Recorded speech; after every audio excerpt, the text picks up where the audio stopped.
This is from MondoWise. Israel is hitting a wall in Lebanon. What is its endgame? Israel's military campaign in southern Lebanon is failing. As Israel runs out of options, the U.S. is scrambling for a way out of the Lebanese quagmire, including by reviving hopes for a Gaza ceasefire. Not every objective can be achieved through military means.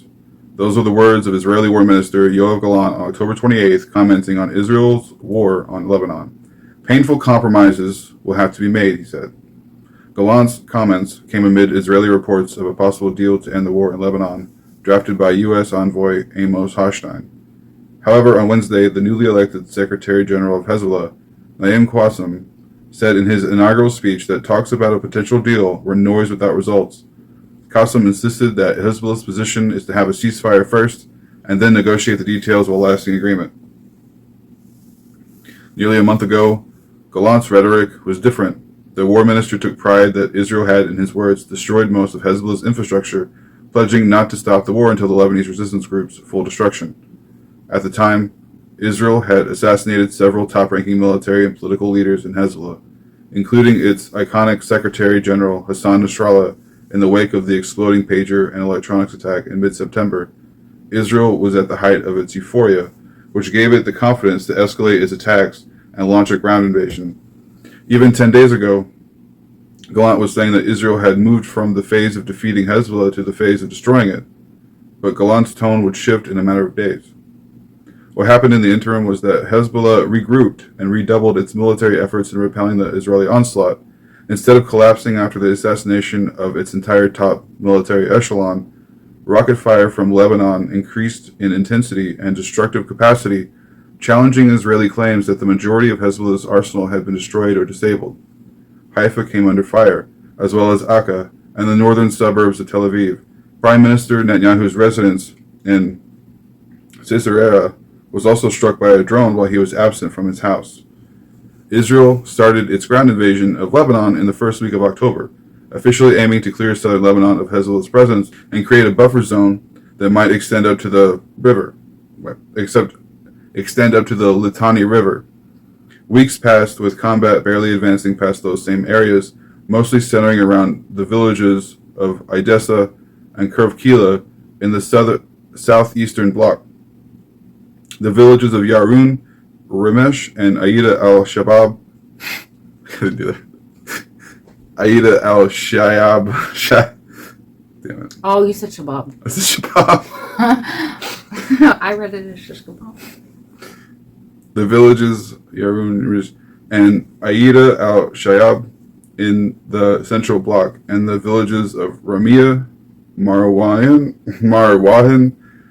Diarrhea. That's not funny.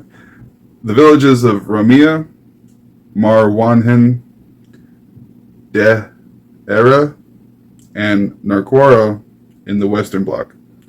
It was in the Western Bloc where Israeli forces first tried to take cover from Hezbollah's fire behind the international peacekeeping forces and later opened fire at them. Although Israel carpet-bombed several Lebanese border villages and towns, and even reached several military tunnels near the border, its soldiers continue to come under fire and sustain heavy losses on both sides of the Blue Line.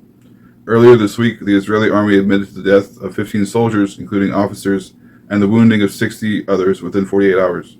Hezbollah, for its part, claims that its guerrillas have killed no less than 90 Israeli soldiers and officers while wounding 600 since the beginning of Israel's ground invasion of southern Lebanon. What Israeli military officials have begun to understand, according to the Israeli daily Haaretz, is that the operations in Lebanon have exhausted their objectives. Prolonging them will only result in more casualties.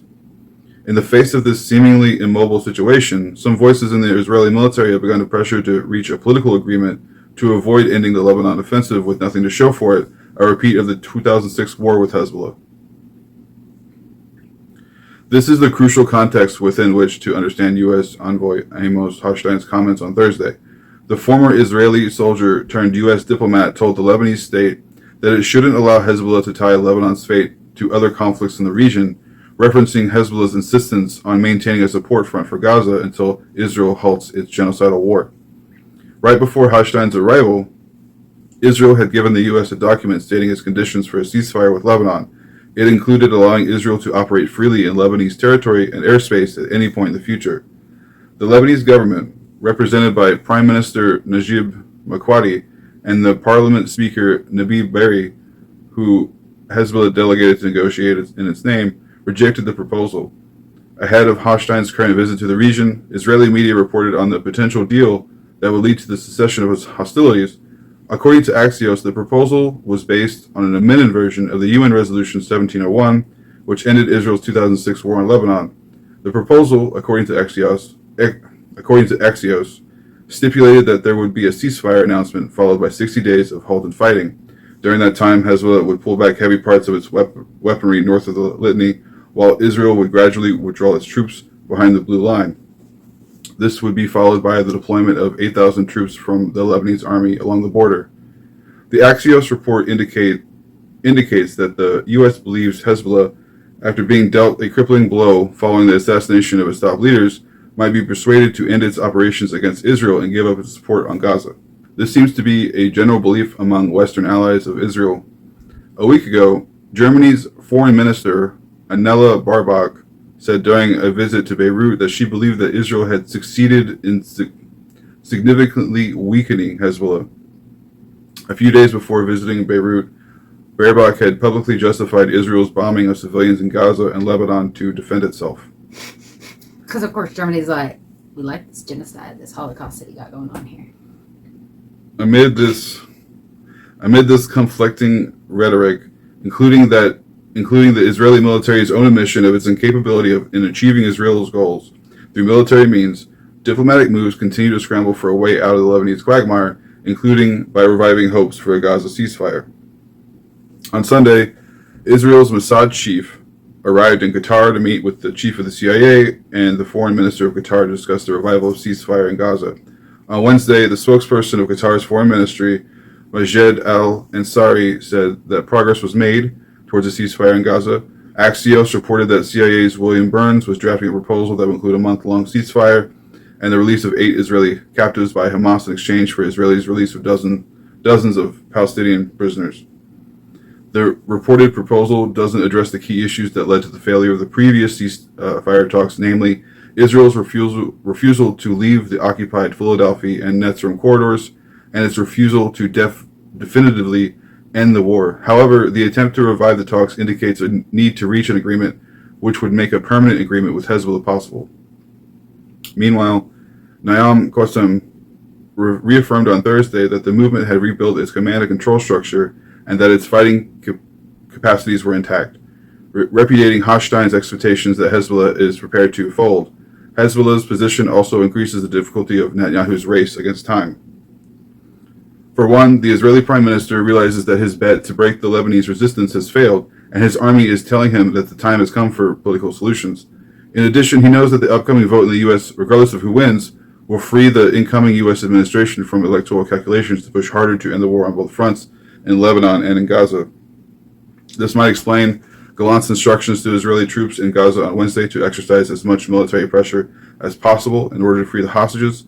These instructions have coincided with Israel's ongoing brutal assault on northern Gaza as Israeli forces rush to complete the destruction of all foundations of life in Jabalia, Beit Lahiya, and Beit Hanun, with the aim of expelling as many Palestinians as possible. A month after Israel began its offensive in Lebanon, Netanyahu stood before the UN and claimed to be bringing about a new Middle East.